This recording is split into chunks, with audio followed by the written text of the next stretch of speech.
રાજકોટ જિલ્લાના ધોરાજી તાલુકામાંથી એક મોટા સમાચાર સામે આવી રહ્યા છે। ધોરાજીના તોરણિયા અને બિયાડ ગામને જોડતા મુખ્ય રાજમાર્ગ પર લાંબા સમયથી થયેલું ગેરકાયદેસર દબાણ આખરે આજે વહીવટીતંત્ર દ્વારા ખુલ્લું કરવામાં આવ્યું છે।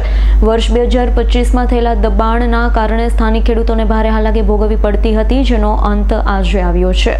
રાજકોટ જિલ્લાનો ધોરાજી તાલુકામાંથી એક મોટા સમાચાર સામે આવી રહ્યા છે। ધોરાજીના તોરણિયા અને બિયાડ ગામને જોડતા મુખ્ય રાજમાર્ગ પર લાંબા સમયથી થયેલું ગેરકાયદેસર દબાણ આખરે આજે વહીવટીતંત્ર દ્વારા ખુલ્લું કરવામાં આવ્યું છે।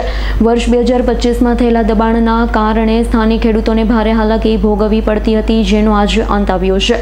ધોરાજીના તોરણિયા ગામથી બિયાડ જવાનો મુખ્ય રાજમાર્ગ છે। આ માર્ગ પર અગાઉ વર્ષ 2025માં પણ દબાણના કારણે આસપાસના સામાન્ય ખેડૂતના પોતાના ખેતરે જવા અને આવવા માટેને વાહનોની અવરજવર માટે ભારે મુશ્કેલીનો સામનો કરવો પડતો હતો।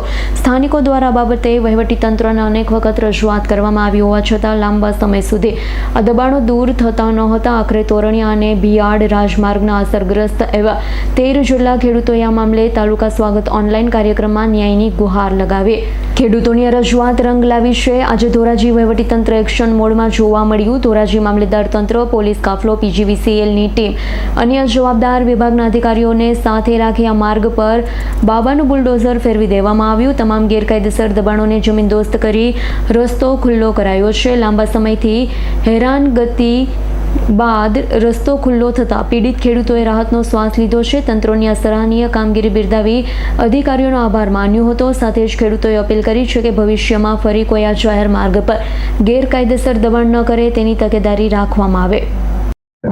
અરજદાર શ્રી રમેશભાઈ મંજીભાઈની અરજી તાલુકા સ્વાગતની અંદર રજૂઆત હતી કે મામલતદાર કોર્ટ એક્ટ હેઠળ જે હુકમ થયેલો એની અમલવારી નથી થયેલી, જે સંદર્ભે 15 થી 16 જેટલા ઈસમોએ રોડ રસ્તાના જે રાજમાર્ગ છે એના પર દબાણ કરેલું છે।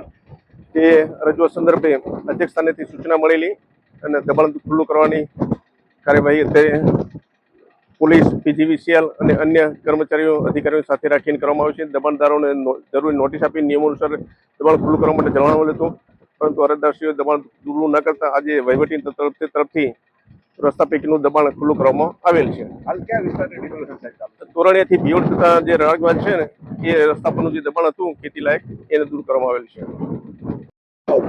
હું કરણ રમેશભાઈ આસોદરિયા, અમે 13 અરજદારો થઈને અમે 2025માં જે ડિમોલેશન થયેલું હતું તેના ઉપર ફરીથી દબાણ કરેનારો દબાણદારો ઉપર ફરીથી અમે અરજી કરી વહીવટી તંત્રને જાણ કરેલ હતી અને અમારો પ્રશ્ન તાલુકા સ્વાગતમાં અમે મૂકેલો હતો, જેના અંતર્ગત અત્યારે તોરણિયાથી બિયાડ જતા રાજમાર્ગ ઉપર ફરીથી ડિમોલેશન તંત્ર દ્વારા કરવામાં આવેલ છે અને જેથી અમે એવું લાગે કે તંત્ર દ્વારા ફરીથી ડિમોલેશન કરવામાં આવેલ છે અને અત્યારે ડિમોલેશનની કામગીરી ચાલુ છે।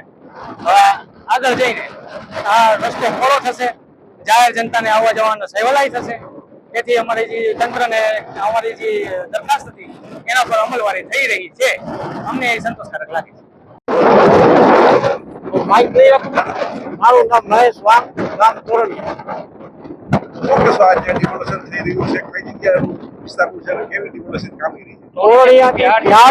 રાજમાર્ગ પર દબાણ હતું, આની પહેલા દબાણ થયેલું હતું વર્ષથી પહેલા।